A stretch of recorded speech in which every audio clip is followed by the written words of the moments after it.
तो क्वांटिटीज जो हैं बेसिकली चार तरह की होती हैं। प्योर रेशियो, जैसे कि रिफ्रैक्टिव इंडेक्स, जिसको एक्सप्रेस करने के लिए हमें इवन यूनिट भी नहीं चाहिए, कोई यूनिट नहीं होती, वो प्योर रेशियो।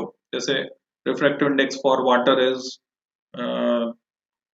4.33 यानी 4/3, और for glass it is 3/2 1.5। Refractive index of diamond is 2.4।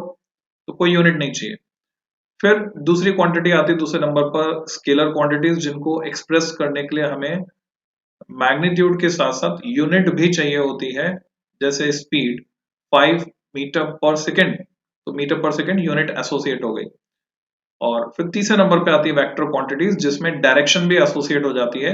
यानी स्पीड 5 मीटर पर सेकेंड तो है, पर किस तरफ है, तो टुवर्ड्स ईस्ट जोड़ दिया तो डायरेक्शन एसोसिएट हो गई, तो बन गया वेक्टर।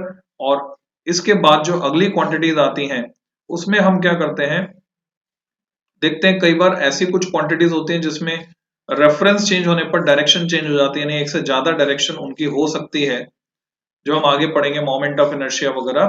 तो एक से ज्यादा डायरेक्शन अगर उसमें हो सकती है, स्ट्रेस एक से ज्यादा डायरेक्शन अगर हो सकती है, तो उसको बोलते हैं टेंसर। तो वो आगे हम डील करेंगे। तो अभी तक हमने देखा टाइप्स ऑफ वेक्टर के बारे में, एडिशन ऑफ टू वेक्टर्स को हम समझ रहे थे, triangle law of vector addition हमने देखा, parallelogram law of vector addition, और इस पर कुछ इलस्ट्रेशन, कुछ सॉल्व एग्जांपल्स हमने सॉल्व किए। तो उसका पीडीएफ में तुम्हें अवेलेबल करा चुका हूं, तुमने देख लिया होगा। और की पॉइंट्स ये डिस्कस कर रहे थे हम लोग। तो उसमें स्पेशल केस भी था, अगर दो वेक्टर सेम मैग्नीट्यूड के होते हैं तो उनका रिजल्टेंट उनके एंगल बाइसेक्टर पर होता है और उसका मैग्नीट्यूड भी उसके बराबर ही निकल के आता है। तो थीटा 180 डिग्री है, तो रिजल्टेंट भी क्या आ रहा है, ए आ रहा है, अगर दोनों वेक्टर ए और बी का मैग्नीट्यूड ए है। If resultant of two unit vectors is another unit vector then the angle between them. और इसका कन्वर्स भी ट्रू है, इसको हम यूज कर सकते हैं स्पेशल फैक्ट की तरह सॉल्व क्वेश्चन सॉल्व करने में। कि आपको दिया हुआ है किसी क्वेश्चन में कि दो यूनिट वेक्टर्स हैं, यूनिट वेक्टर्स दिमाग में सीधे इमेज आ जाना चाहिए जिनका मैग्नीट्यूड 1, तो उनका जो रिजल्टेंट है वो खुद एक यूनिट वेक्टर है, यानी दो यूनिट वेक्टर का रिजल्टेंट खुद एक यूनिट वेक्टर है, तो उनके बीच का जो एंगल है वो हो जाएगा 120 डिग्री। इसका रिवर्स भी जो हमने डिस्कस किया था, तो 120 डिग्री एंगल है, तो रिजल्टेंट उन्हीं में से हर एक के मैग्नीट्यूड के बराबर होगा। If the angle between two vectors theta is 120 degree, then their resultant is another unit vector. अब हम बात करेंगे addition of more than two vectors, जिसको हम कहते हैं पॉलीगन लॉ। तो अगर हमें दो से ज्यादा वेक्टर्स को जोड़ना है तो तरीका क्या है। If some vectors are represented by sides of a polygon in same order, then their resultant vector is represented by the closing side of polygon in opposite order. तो अगर मैं दिखा रहा हूं वेक्टर ए फिर B, head to tail method से मैंने जोड़ा vector C then vector D, तो ए बी सी डी को जोड़ना है तो रिजल्टेंट जो आएगा वो आएगा अपोजिट मैनर में, head to head and tail to tail. तो R will be the resultant of A B C and D. इसमें हम याद रख सकते हैं, in a polygon if all the vectors are taken in same order are such that the head of the last vector coincides with the tail of the first vector, then the resultant is a null vector। यानी converse of the polygon law, अगर vectors इतने हैं कि उन सबको जोड़ने पर same order में हम एक पॉलीगन बना सकते हैं, यानी ए के हेड पर बी की टेल, बी के हेड पर सी की टेल, सी के हेड पर डी की टेल, डी के हेड पर ई की टेल, और ई के हेड पर ए की टेल अगर आ गई तो ये इन सबका रिजल्टेंट हो जाएगा zero. A plus B plus C plus D plus E is zero. If n coplanar vectors, coplanar यानी एक ही प्लेन में है, n coplanar vectors of equal magnitude, सबका सब मैग्नीट्यूड सबका बराबर है, उनको अगर अरेंज करें at equal angles of separation, उनके बीच का एंगल कांस्टेंट मेंटेन करते हुए, then their resultant is always zero. वो क्या करेंगे, ये सब मिलकर एक पॉलीगन बना देंगे और उनका रिजल्टेंट जीरो हो जाएगा। सबट्रैक्ट कैसे करते हैं अब हम सीखेंगे सबट्रैक्शन। अभी तक हमने सीखा एडिशन वेक्टर्स का, एनालिटिकल मेथड देखा, ज्योमेट्रिकल मेथड देखा। जब किसी एक वेक्टर में से दूसरे वेक्टर को घटाना है तो घटाया कैसे जाएगा, सबट्रैक्शन ऑफ टू वेक्टर्स। मान लीजिए ए और बी दो वेक्टर्स हैं और उनका डिफरेंस ए माइनस बी हमें निकालना है। तो ए माइनस बी को हम ट्रीट कर सकते हैं जैसे, तो ए माइनस बी को हम क्या लिख सकते हैं, हम लिख सकते हैं a माइनस बी की जगह हम उसको ऐसे लिख सकते हैं a, ये हो गया वेक्टर a, इसमें जोड़ रहे हैं प्लस माइनस बी। अब एक्चुअली है तो ये वही a माइनस बी, बस लिखने का तरीका बदल गया है। तो इसकी कैलकुलेशन कैसे होगी? सिंपल है, हमें क्या करना है, a में माइनस बी को जोड़ देना है बस b की बजाय। तो sum of vector a and vector minus B, a minus B a plus minus B, to subtract b from a। हम क्या करते हैं, b है अभी ऊपर की तरफ, यहाँ दिख रहा है हमें b इस डायरेक्शन में है, हम उसका अपोजिट वेक्टर लेते हैं माइनस बी, और a में माइनस बी को जोड़कर पैरेललोग्राम लॉ से रिजल्टेंट निकाल लेते हैं। पैरेललोग्राम का डायगोनल कंप्लीट करेंगे तो ये होगा a माइनस बी। और इसके लिए एनालिटिकल मेथड हम लगा सकते हैं, under root of a square plus 2ab। हाँ, कौन सा?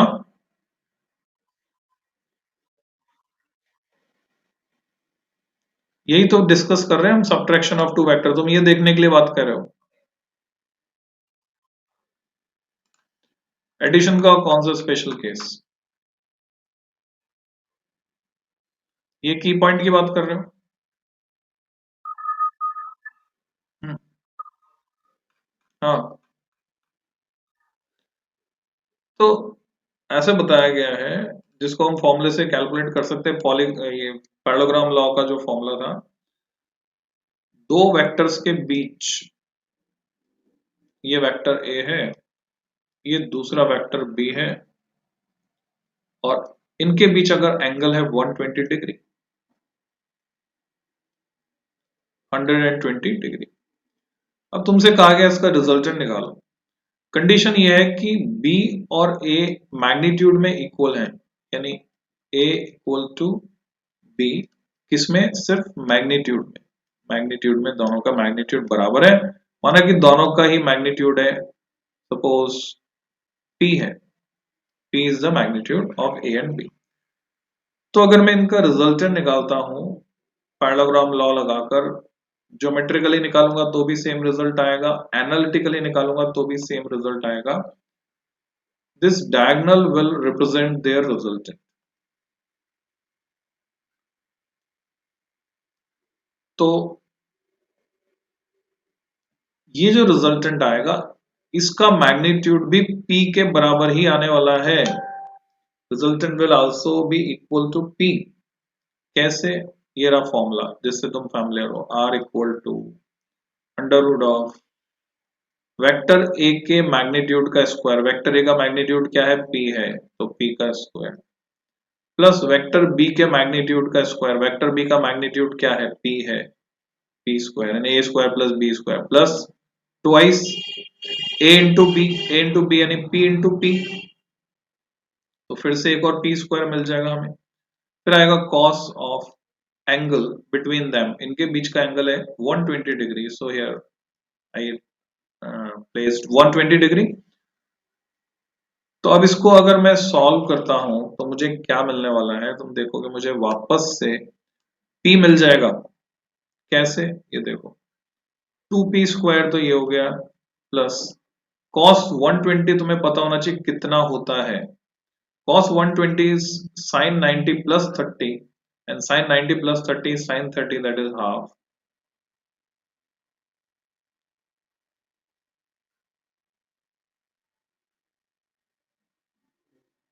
ठीक है, और हाफ भी क्या, प्लस में कि माइनस में? तो all silver tea cup second quadrant में तो ऑल सिल्वर साइन पॉजिटिव है। ठीक है, तो ये तो cos है, तो cos की वैल्यू हुई negative, cos 120 is minus half, table से भी देख सकते हो। तो हमको क्या मिला? हमको मिला 2p स्क्वायर, 2 से 2 cancel, minus p square, 2p square में से p स्क्वायर गया तो p स्क्वायर बचा, उसका अंडर रूट लेंगे तो p, यानी रिजल्टेंट किसके बराबर है? p के बराबर। अब इसका कन्वर्स भी ट्रू है, यानी किन्हीं दो इक्वल मैग्नीट्यूड के वेक्टर्स का रिजल्टेंट उनमें से हर एक के मैग्नीट्यूड के बराबर हो जाए तो उनके बीच जो एंगल है वो होगा 120 डिग्री। अब पूछो क्या चीज समझ में नहीं आई? कन्वर्स होता है मतलब उल्टा। हम देख रहे हैं जब एंगल 120 डिग्री है तो दो इक्वल मैग्नीट्यूड के वेक्टर्स का जो रिजल्टेंट है उसका मैग्नीट्यूड भी किसके बराबर होता है, उसका मैग्नीट्यूड भी बराबर होता है उनमें से हर एक के मैग्नीट्यूड के बराबर, यानी पी। तो इसका कन्वर्स उल्टा ये इस तरह से, अगर दो वेक्टर्स जिनका मैग्नीट्यूड इक्वल है उनका रिजल्टेंट जो हमने यहाँ पे निकाला, मान लो एंगल अननोन है, एंगल हमें नहीं पता, थीटा इज अननोन, अगर उनका रिजल्टेंट पी के बराबर हो, यानी यहाँ पे आर की जगह में पी रख देता, थीटा अननोन कर देता, तो कॉस थीटा कितना आ जाता, कॉस थीटा आ जाता फिर से माइनस हाफ, तो हम थीटा को लिखते हैं 120 डिग्री। पूछो क्या समझ में नहीं आया।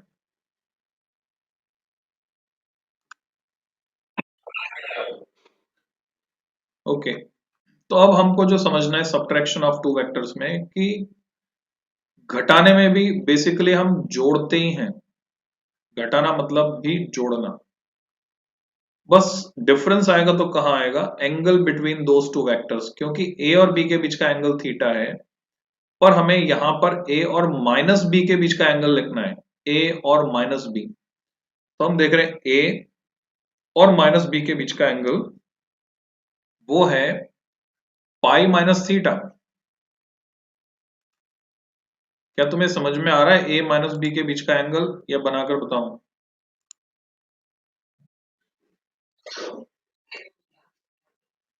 ओके, हम इस फिगर को यहां से उठाते हैं और अपने कैनवास पे लाते हैं, और अब मैं तुम्हें बना के बता देता हूं। सो ये वेक्टर ए है, ये दिख रहा है तुमको, this is vector A and this is vector B. तो ये नीचे वाला क्या हुआ, माइनस बी। ए और बी के बीच एंगल थीटा विजिबल है, तो ए और माइनस बी के बीच का एंगल ये है जो मैंने लाल लाइन से दिखाया, ये पूरा 180 है स्ट्रेट लाइन, 180 को हम पाई से दिखाते हैं, तो वो थीटा है, तो ये बचा हुआ लाल लाइन से जो मैं दिखा रहा हूं वो कितना हुआ, पाई माइनस थीटा हुआ। यही मैं तुम्हें समझा रहा था, this angle is pi minus theta. तो ए और माइनस बी के बीच एंगल है पाई माइनस थीटा, तो इसी एंगल को हमें यहाँ पे लिखना होगा A square plus B square plus 2ab cos pi minus theta. अब तुम्हें कॉस पाई माइनस थीटा की वैल्यू निकालना आना चाहिए, cos pi minus theta is how much, यानी कॉस 180 डिग्री माइनस थीटा। तो कॉस पाई माइनस थीटा होता है माइनस कॉस थीटा। अब क्योंकि ये माइनस कॉस थीटा है, तो तुम देख रहे हो यहाँ प्लस था, अब यहाँ माइनस आ गया, क्योंकि कॉस पाई माइनस थीटा की जगह हमने माइनस थीटा रखा, माइनस कॉस थीटा, तो ये प्लस से माइनस हो गया। तो A square plus B square minus 2ab cos theta को हम फॉर्मूले की तरह भी यूज कर सकते हैं सब्ट्रैक्शन में चाहें तो, और नहीं तो बेसिक अप्रोच से हम उसको सॉल्व कर सकते हैं। अच्छा, टेन अल्फा हमें यहाँ पे मिलेगा B sine theta upon A minus B cos theta. तो डिफरेंस कहाँ आया, सिर्फ साइन में आया। यहाँ A plus B cos theta होता था, उसकी जगह हो गया माइनस बी कॉस थीटा, क्योंकि sine of pi minus, sorry cos of pi minus theta है, पाई माइनस थीटा ये मैंने दिखाया ना एंगल ये वाला, भाई ए ए और बी के बीच थीटा है, अभी ए और बी तो है नहीं, अभी तो क्या है, ए और माइनस बी है, ए और माइनस बी के बीच एंगल कितना हुआ, स्ट्रेट इस, हाँ तो ये स्ट्रेट लाइन 180 होता है ना, तो पीछे भी तो 180 है, ये वाली स्ट्रेट लाइन 180 को पाई कहते हैं, तो ये थीटा है, तो लाल वाला क्या हुआ, पाई माइनस थीटा हुआ।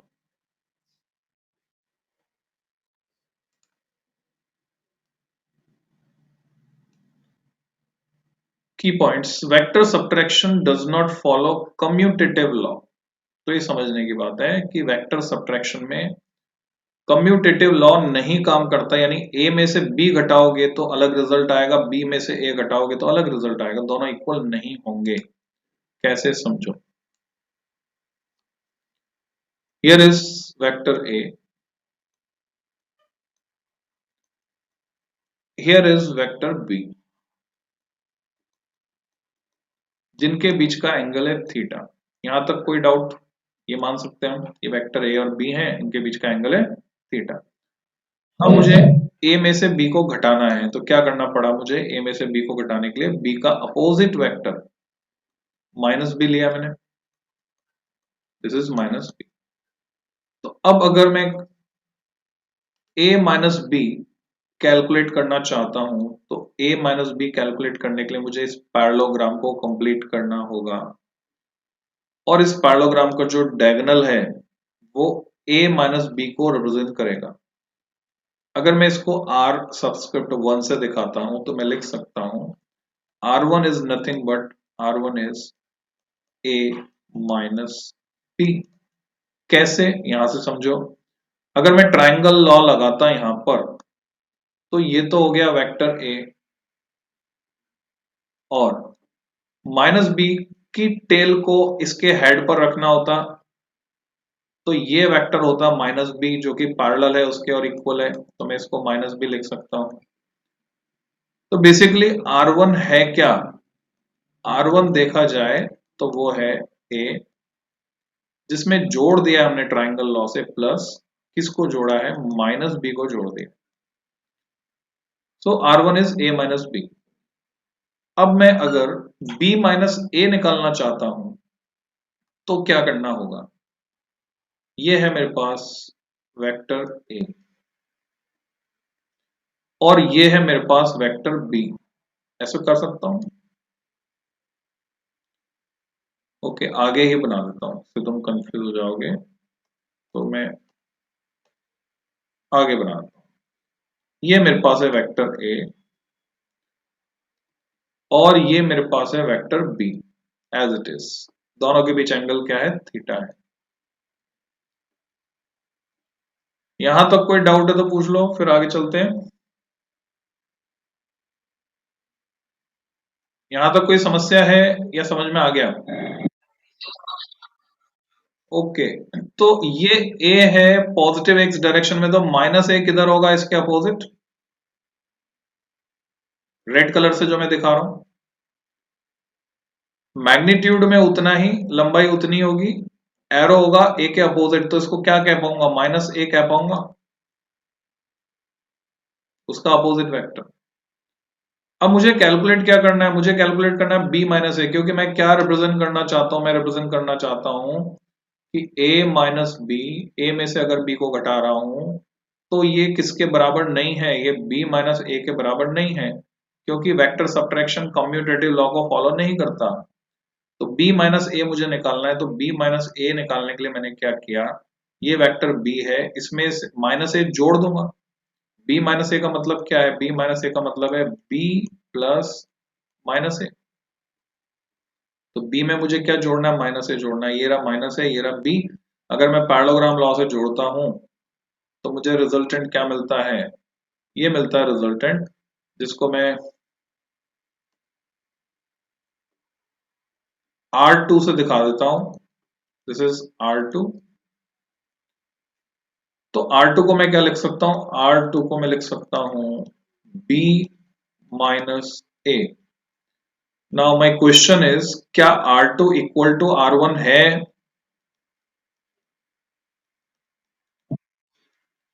क्या R2 R1 के बराबर है या नहीं है? तो हम, मैग्नीट्यूड तो सेम है, डायरेक्शन अपोजिट है। ठीक है, क्योंकि अगर मैं पुराने डायग्राम में ही बनाता तो ये होता माइनस ए अपोजिट टू ए, ये माइनस ए वेक्टर होता, और अब मैं बी और ए का रिजल्टेंट, बी और माइनस ए का रिजल्टेंट निकालता, तो बी और माइनस ए का रिजल्टेंट निकालने के लिए मुझे पैरेललोग्राम कंप्लीट करना होता, और फिर मैं खींचता डायगोनल, और ये डायगोनल दिखा रहा इधर opposite to R1 which is R2। तो मैं क्लियरली देख पा रहा हूं कि R2 R1 की डायरेक्शन अलग है। तो जब डायरेक्शन अलग है तो वेक्टर फॉर्म में मैं दोनों को इक्वल नहीं कह सकता। मैग्नीट्यूड भले ही उनके इक्वल हो, डजंट मैटर, उससे फर्क नहीं पड़ रहा है, डायरेक्शन अलग है। Is it clear to you? यही समझाया है। Vector subtraction does not follow associative law. साथ ही साथ वेक्टर सब्ट्रैक्शन एसोसिएटिव लॉ को भी फॉलो नहीं कर रहा है। a माइनस बी माइनस सी, यानी पहले तुमने a में से b को घटा दिया, फिर जो रिजल्टेंट आया उसमें से तुम c को घटा रहे हो, उसका जो रिजल्ट आएगा वो डिफर करेगा, डिफरेंट होगा किससे? अगर तुम पहले b में से c को घटा दो और फिर उसका जो रिजल्ट आए उसको a में से घटाओ, तो ये दोनों रिजल्ट डिफर करेंगे। तो कंक्लूसिव स्टेटमेंट ये है कि वेक्टर सब्ट्रैक्शन ना तो कम्यूटेटिव लॉ को फॉलो करता है ना एसोसिएटिव लॉ को फॉलो करता है। नेक्स्ट की पॉइंट है, if two vectors have equal magnitude, दो वेक्टर्स का मैग्नीट्यूड अगर बराबर है, ए का मैग्नीट्यूड बी के मैग्नीट्यूड के बराबर, उसको हमने स्मॉल ए से दिखाया, और उनके बीच का एंगल थीटा है, तो ए माइनस बी, ये अभी अभी हमने फॉर्मूला डिराइव किया था। अब क्योंकि उनका मैग्नीट्यूड बराबर है, देखो a माइनस बी किसके बराबर है? 2a sine theta by 2। कैसे आया वो समझाता हूं। अभी अभी हमने देखा था अगर दो वेक्टर्स का सब्ट्रैक्शन निकालते हैं तो ये फॉर्मूला हो गया under root of A square plus B square minus 2ab cos theta. अगर एडिशन करते थे तो प्लस आता था, यहाँ पे सब्ट्रैक्शन कर रहे तो माइनस आ रहा है। समराइज करता हूं मैं, समझाता हूं। अब तुम ये चीज समझना चाहते हो तो तुम्हें साथ के साथ लिखनी भी पड़ेगी अपने रजिस्टर में, खाली देखने से काम नहीं बनेगा। You have to do writing practice along with me. जो कुछ मैं बोर्ड पर कैनवास पर लिख रहा हूं वो तुम्हें भी लिखना है। तो हमने क्या सीखा? हमने सीखा रिजल्टेंट होता है दो वेक्टर्स का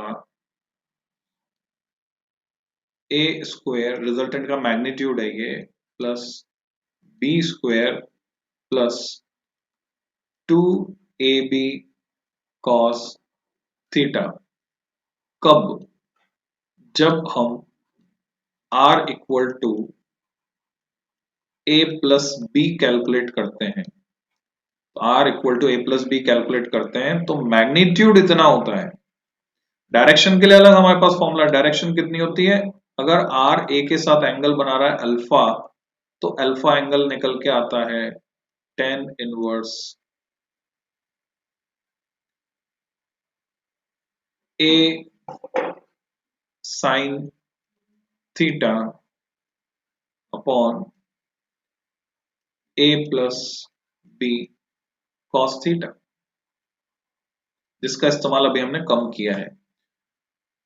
पर अगर हमें कैलकुलेट करना है a minus b analytically, geometrically नहीं, एनालिटिकली हम कैलकुलेट करना चाहते हैं, इसकी गणना करना चाहते हैं a माइनस बी कितना, तो यहां फॉर्मूले में जो चेंज आता है वो ये चेंज आता है, r इक्वल टू होता है under root of a square plus B square minus 2ab cos theta. ऐसा क्यों हुआ? ऐसा इसलिए हुआ क्योंकि a और b के बीच में एंगल था थीटा, पर a और माइनस b के बीच में जो एंगल है वो है 180 minus theta, and cos of, जब मैं यहीं पर लिख दूंगा पाई माइनस थीटा, थीटा की जगह पर, तो cos pi minus theta is minus cos theta. क्योंकि पाई माइनस थीटा जो है कौन से क्वाड्रेंट में गया? बताओ, फर्स्ट सेकंड थर्ड फोर्थ, कौन से क्वाड्रेंट में गया पाई माइनस थीटा?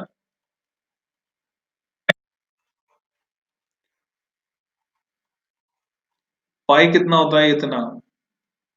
90 तो आ नहीं रहा यहाँ पे। पाई माइनस थीटा कहाँ जाएगा? इस क्वाड्रेंट में जाएगा, सेकंड क्वाड्रेंट में। फर्स्ट क्वाड्रेंट में all positive, all silver tea cup. Second quadrant में सिर्फ साइन पॉजिटिव। तो हम किसको कैलकुलेट कर रहे हैं? कॉस को। कॉस को कैलकुलेट करें तो कॉस क्या हुआ? नेगेटिव, क्योंकि सेकंड क्वाड्रेंट में जा रहा है। Pi minus theta is in second quadrant, second quadrant में जा रहा है, इसलिए वो नेगेटिव है, माइनस कॉस थीटा। अच्छा, एंगल निकालेंगे इसका अल्फा, तो फर्क कहां पड़ रहा है? साइन पाई माइनस थीटा अगर मैं निकालता हूं, ये मैंने कॉस पाई माइनस, ये सारे फॉर्मूले जो है ना जो काम में आने वाले हैं वो अपने आप रिपीट होते जाएंगे। देखो अभी क्या किया मैंने, इसी फॉर्मूले में थीटा की जगह क्या रखा? थीटा को रिप्लेस किया मैंने, थीटा को रिप्लेस किया, थीटा की जगह पाई माइनस थीटा। जब मैं सब्ट्रैक्ट कर रहा हूं, तो थीटा को मैंने रिप्लेस किया पाई माइनस थीटा से, तो sine of pi minus theta is how much, sine of pi minus theta is sine theta. बताओ माइनस क्यों नहीं लगाया? जैसे कॉस में माइनस लगाया, very good, sine second quadrant में पॉजिटिव है इसलिए यहां माइनस नहीं आया। तो tan inverse a sine theta किसके बराबर लिखूंगा? A sine pi minus theta आएगा यहाँ पे, तो कितना लिखूंगा? वापस सेम ही आ जाएगा, ए साइन थीटा। ठीक है, क्योंकि माइनस नहीं आएगा, sign pi minus theta is sine theta. और जब नीचे लिखूंगा बी कॉस थीटा, तो cos pi minus theta minus cos theta होता है, इसलिए यहां पर क्या आएगा? यहाँ आएगा ए माइनस बी कॉस थीटा। क्या तुम्हें समझ में आया?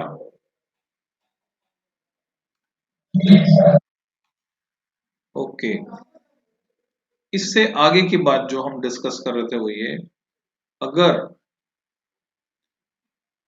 ए का मैग्नीट्यूड बी के मैग्नीट्यूड के बराबर हो जाता है। मैग्नीट्यूड में जरूरी नहीं है कि मैं ऊपर एरो लगा के साइड में दो डंडे खींचूं। अगर मैंने एरो नहीं लगाया तो ये ए का मैग्नीट्यूड है, ये बी का मैग्नीट्यूड है, मान लो दोनों हो गए पी के बराबर, ए का मैग्नीट्यूड इक्वल टू बी का मैग्नीट्यूड इक्वल टू पी। तो जो फर्स्ट केस था वो फॉर्मूला रिड्यूस हो जाएगा, जो हमने सीखा था अभी, रिड्यूस हो जाएगा ये फॉर्मूला। कैसे? देखो, आर इक्वल टू, अब मैं क्या करूंगा, ए की जगह लिखूंगा पी, पी का स्क्वायर, बी की जगह भी लिखूंगा पी, एक और पी का square, plus two A B, A की जगह पी, बी की जगह पी, दोनों मल्टीप्लाई हो रहे हैं, पी स्क्वायर और कॉस थीटा। अगली स्टेप, टू पी स्क्वायर, इन दोनों पी स्क्वायर को जोड़कर टू पी स्क्वायर, और टू पी स्क्वायर अगर मैं कॉमन ले लेता हूं, क्योंकि इसमें भी टू पी स्क्वायर आ रहा है, तो मेरे पास बचता है वन प्लस कॉस थीटा। कल ये एक्सरसाइज हमने की थी, तो जस्ट रिवीजन है उसका। मैंने तुम्हें एक फॉर्मूला बताया था ट्रिग्नोमेट्री का, आज एक फॉर्मूला और ऐड कर देता हूं। ये सब फॉर्मूले प्रैक्टिस करने हमको, लिख के तुम्हारी टेबल पे लगा लेना। कॉस थीटा इज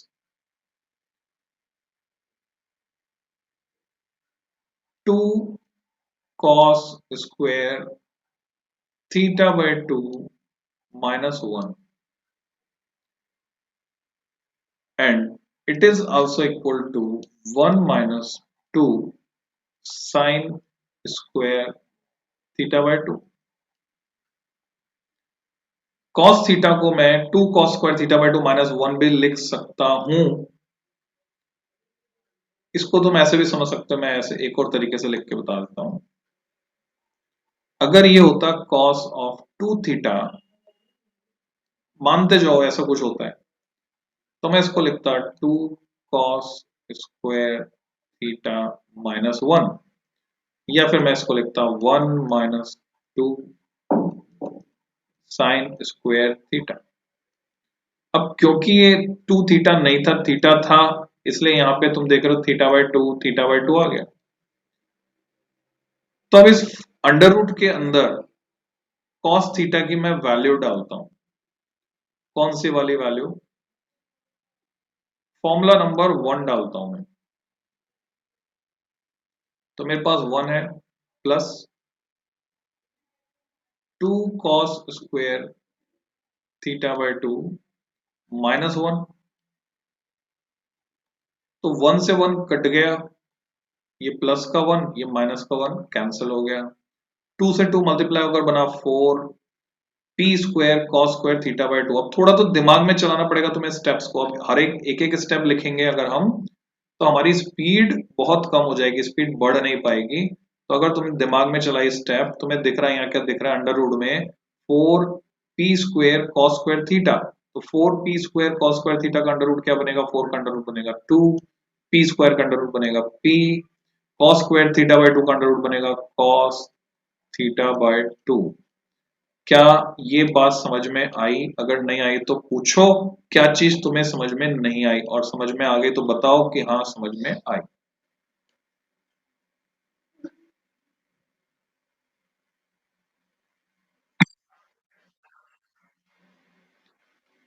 हमने फॉर्मूला यूज किया। अब ये तो किसके लिए था? ये था एडिशन के लिए।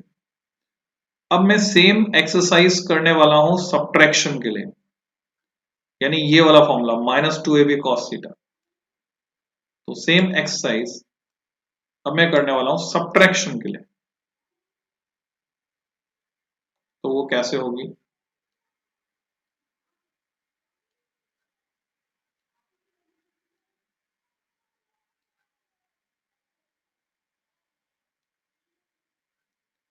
मैंने क्या किया, a की जगह p, b की जगह भी p रखा। तो P square plus P square -2ab था, तो -2pp, p into P is P square cos theta. अगली स्टेप में मैंने कॉमन लिया 2p स्क्वायर। तो अब जो मुझे मिल रहा है वो मुझे मिल रहा है 1 माइनस कॉस थीटा। तो इस बार जो मैं फॉर्मूला यूज करने वाला हूं वो यूज करूंगा फॉर्मूला नंबर 2, यानी कॉस थीटा की जगह लिखूंगा 1 minus 2 sign square theta by 2। तो मैंने लिखा 2p square bracket start 1 minus cos theta की जगह 1, और माइनस माइनस ये हो जाएगा plus 2 sign square theta by 2, ऐसे मैंने लिखा। तो अब हम देखते हैं इसके सॉल्यूशन में कि ये 1 से 1 कट गया, 2 से 2 मल्टीप्लाई होकर बना 4, पी स्क्वायर आ रहा है और आ रहा है साइन स्क्वायर थीटा बाय 2। तो एक स्टेप खा जाते हैं, हम दिमाग में चलाते हैं।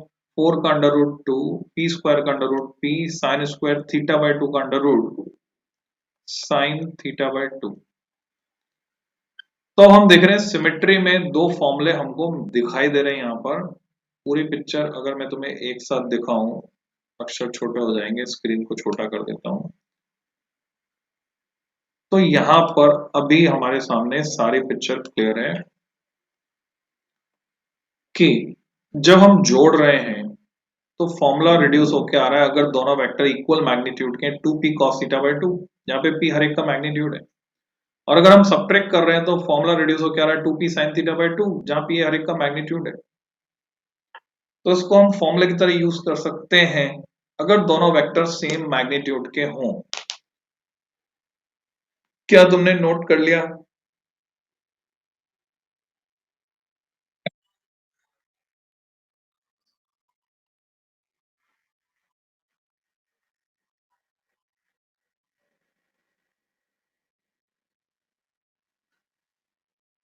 तो तुम्हें इसमें अब थोड़ा टाइम देना पड़ेगा बच्चों, होमवर्क की तरह भी काम करना पड़ेगा। मान लो तुमने स्क्रीनशॉट ले लिया, तो उसके बाद बैठकर, क्योंकि अब तुम क्या बड़े हो गए हो, तुम्हें कोई ये कहेगा नहीं कि ऐसा करो वैसा करो। तुम्हें खुद सेल्फ अवेयरनेस के साथ काम करना है। सेल्फ अवेयरनेस के साथ काम करना है, तो जो जो रिक्वायर्ड है सीखने के लिए चीजों को, वो सब तुम्हें खुद ही करना होगा। तुम्हें खुद डिसीजन लेना होगा कि तुम इसको कैसे मैनेज करोगे। वो तरीके तुम्हें खुद ही निकालने होंगे कि तुम इसको कैसे मैनेज करोगे। तो ये कुछ मैंने नया नहीं लिखा है, मैं क्लियर कर दूं, ये कुछ नया नहीं लिखा है, ये ही लिखा है जो यहाँ पर लिखा है। जो इस पीडीएफ में लिखा है वही मैंने लिखा है, देखो 2a sin theta by 2, just मैंने एक्सप्लेन किया। तो अब इसमें स्पेशल केस आ गया, अगर उनके बीच एंगल 60 डिग्री हो जाए तो 2a sin थीटा बाय 2 कितना हो जाएगा? थीटा की जगह 60 रखेंगे, साइन 30 होता है हाफ, तो वो a के बराबर हो गया। तो अगर इनके बीच एंगल 60 डिग्री हो गया तो रिजल्टेंट a के बराबर, उनमें से हर एक के मैग्नीट्यूड के बराबर हो जाएगा, थीटा इक्वल टू 60 डिग्री। जब हम सब्ट्रैक्ट करेंगे तब, तो जब भी हम सब्ट्रैक्ट करते हैं एक वेक्टर में से दूसरे वेक्टर को घटाते हैं, if difference of two unit vector पे चले जाएं अगर हम, सबका मैग्नीट्यूड 1 मान लें, इज अनदर यूनिट वेक्टर, दो यूनिट वेक्टर का डिफरेंस फिर से एक यूनिट वेक्टर आ रहा है, तो उनके बीच का एंगल 60 डिग्री होगा। ये वैसे ही है जैसे अभी अभी एक एक्टिविटी की थी हमने एक्सरसाइज से पहले वाली। और if two unit vectors are at angle of 60 डिग्री, अगर वो 60 डिग्री के कोण पर, इसका उल्टा ही लिख रहे हो, then their difference is also unit vector. Converse कर दिया हमने उसको। अगर वो यूनिट वेक्टर का डिफरेंस ले रहे हैं तो एंगल 60 डिग्री, और अगर एंगल 60 डिग्री है तो उनका डिफरेंस यूनिट वेक्टर ही होगा। दो यूनिट वेक्टर के बीच अगर एंगल 60 डिग्री है तो उनका डिफरेंस भी एक यूनिट वेक्टर होगा, यानी 1 होगा। In physics, whenever we want to calculate change in a vector quantity, we have to use vector subtraction. Difference निकालने के लिए, जैसे तुम जानना चाहते हो वेलोसिटी में चेंज कितना आया, एक ऑब्जेक्ट, एक एरोप्लेन जो है पहले जा रहा था नॉर्थ डायरेक्शन में with speed 100 kilometre per hour. अब देखो डायरेक्शन है नॉर्थ और स्पीड है 100 किलोमीटर पर आवर। समझना बात को, स्पीड में डायरेक्शन जोड़ दी अगर मैंने 100 kilometre per hour towards north, तो बन गई वेलोसिटी। अब इस एरोप्लेन ने अपनी दिशा बदली, अब ये नॉर्थ की बजाय जाने लग गया ईस्ट की तरफ with same speed 100 kilometre per hour. तो अभी स्पीड तो उतनी की उतनी 100 किलोमीटर पर आवर, पर वेलोसिटी चेंज हो गई क्योंकि डायरेक्शन चेंज हो गई, वेलोसिटी हो गई 100 kilometre per hour towards east. अब हम जानना चाहते हैं how much is the change, परिवर्तन कितना हुआ। तो अब हमें जरूरत पड़ेगी इस एप्लीकेशन के, यानी वेक्टर सब्ट्रैक्शन करना पड़ेगा। Final velocity minus initial velocity, you have to find the change. तो जब भी किसी क्वांटिटी में हम चेंज निकालना चाहते हैं, वेक्टर क्वांटिटी में अगर हम चेंज निकालना चाहते हैं, in physics whenever we want to calculate change in vector quantity, we have to use vector subtraction. इसे यूज करना पड़ता है। For example change in velocity को हम ऐसे दिखाएंगे, डेल्टा। चेंज के लिए हम क्या यूज करते हैं, symbol delta. Delta v is v2 minus v1। तो एग्जांपल से समझते हैं। Magnitude of pairs of displacement vectors are given. Pairs यानी दो, उनका मैग्नीट्यूड दिया हुआ है, डिस्प्लेसमेंट वेक्टर है। Which pairs of displacement vectors can not be added to give a resultant vector of magnitude 13। अब इन दो को जोड़ना है, चॉइस तुम्हारे पास है, एंगल तुम इनके बीच में कोई सा भी रख सकते हो। तुम चाहो तो सेम डायरेक्शन में जोड़ो, तुम चाहो तो अपोजिट, तुम चाहो 90 degree, 60 degree, 30 degree, what ever may be the angle, और रिजल्टेंट क्या आना चाहिए, 13 आना चाहिए। तो तुमसे पूछा है किस केस में रिजल्टेंट 13 नहीं आ सकता इन चार ऑप्शन में से। तो हम क्रिटिकली एग्जामिन करते हैं। पहला देखा हमने, तो देखा 4 सेंटीमीटर और 16 सेंटीमीटर। क्या तुम इससे 13 रिजल्टेंट निकाल सकते हो? क्या करोगे 13 रिजल्टेंट निकालने के लिए? 16 एंड 4 से 13 रिजल्टेंट निकालने के लिए क्या करोगे? कितना एंगल रखोगे इनके बीच? हम्म, हाँ, पता नहीं। तो इस सवाल को कैसे सॉल्व करेंगे, एनी आइडिया?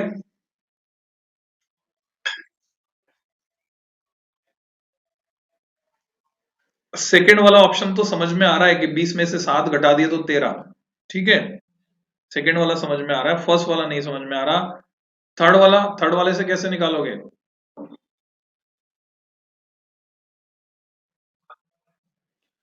एक्चुअल में थर्ड वाले से नहीं निकाल सकते, ये आंसर बता रहा है। और फोर्थ वाले से कैसे निकालोगे?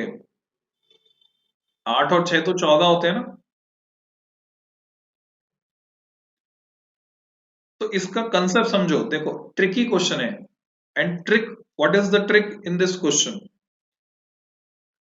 ऐसे समझो। नहीं, ये बड़ा क्वेश्चन नहीं है, ये हैंडी क्वेश्चन है, तुरंत जवाब वाला सवाल है। क्या मैंने तुम्हें बताया था कि ऑर्डिनरी अलजेब्रा में 1 + 1 कितना होता है, 2 होता है। Are you aware? एक और एक जोड़ते हैं 2 मिलता है, 2 और 3 जोड़ेंगे तो कितना मिलेगा? 5। ठीक है। पिक्चरें देखी तुमने, फिल्में, फिल्मों की अलजेब्रा अलग चलती है बच्चों। फिल्मों में 2 और 2 5 होता है। Are you aware of that? ये पिक्चर है अमिताभ बच्चन और शशि कपूर की, तुम देख सकते हो, 2 और 2 5। और फिल्मों में अलग अलजेब्रा चलती है। एक और एक कितना होता है? 11 है। गोविंदा की पिक्चर है, चंकी पांडे गोविंदा की शायद। वेक्टर्स की अलग अलजेब्रा चलती है।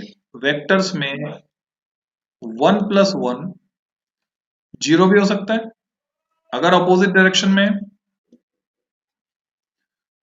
1+1 √2 भी हो सकता है अगर एक दूसरे के परपेंडिकुलर है ना। परपेंडिकुलर है तो क्या करेंगे? √1² + 1² + 2 1 × 1 cos 90। फॉर्मूला लगा दिया तुमने आर वाला, तो 1² 1 होता है, +1² 1 होता है, cos 90 0 होता है। तो क्या आ गया ये? √2 आ गया। और अगर दोनों सेम डायरेक्शन में हैं, सेम डायरेक्शन में, तो क्या हो जाएगा? 2 हो जाएगा जुड़कर। एग्रीड और नॉट? अरे भाई सहमत हो या नहीं? तो मिनिमम कितना हो सकता है और मैक्सिमम कितना? मिनिमम 0। 0 किसके बराबर है? इनके डिफरेंस के बराबर। मैक्सिमम कितना? 2। 2 से बड़ा हो सकता है क्या? जवाब है नहीं। 0 से छोटा हो सकता है क्या? जवाब है नहीं। तो ऐसे ही बताओ, अगर ये वेक्टर 1 और 1 की जगह 2 एंड 3 है, 2 एंड 3, तो मैक्सिमम कितना और मिनिमम कितना? मैक्सिमम 5 सम के बराबर। मिनिमम कितना? 1। -1 कुछ नहीं होता, -1 नहीं 1, मैग्नीट्यूड की बात कर रहे हैं। माइनस यहाँ पे क्या डायरेक्शन में चले जाएगा, माइनस का मतलब अपोजिट डायरेक्शन। तो कितना हो सकता है? मिनिमम 1 और मैक्सिमम कितना? 5। कंसेप्ट पकड़ में आया? किन्हीं दो वेक्टर का रिजल्टेंट मिनिमम कितना हो सकता है, मैक्सिमम कितना? मिनिमम उनके डिफरेंस के बराबर, मैक्सिमम उनके सम के बराबर। अब चलते इस सवाल पे, अब जवाब दो। हमें कितना रिजल्टेंट चाहिए? 13। 4 और 16 का सम कितना है? 20। और डिफरेंस कितना है? 12। तो 4 और 16 को कंबाइन करके हम 12 से लेकर 20 के बीच कुछ भी ऑब्टेन कर सकते हैं। क्या 13 12 से 20 के बीच आता है? तो answer is yes. First pair से हमें मिल जाएगा। 20 एंड 7 में हमें पता ही है, 20 -7 13 आ रहा है। अच्छा, 1 एंड 15 में डिफरेंस कितना है? 14। और सम कितना है? 16। तो सिर्फ हमें 14 से 16 के बीच मिलेगा, 13 तो मिलेगा ही नहीं। तो यही जवाब हो गया। 4 और 8 की बात करें, 6 और 8 की बात करें, तो 6 एंड 8 इज 14। 8 और 6 14, और मिनिमम है 8 -6 2। 2 से 14 के बीच कुछ भी बना सकते हैं इससे हम।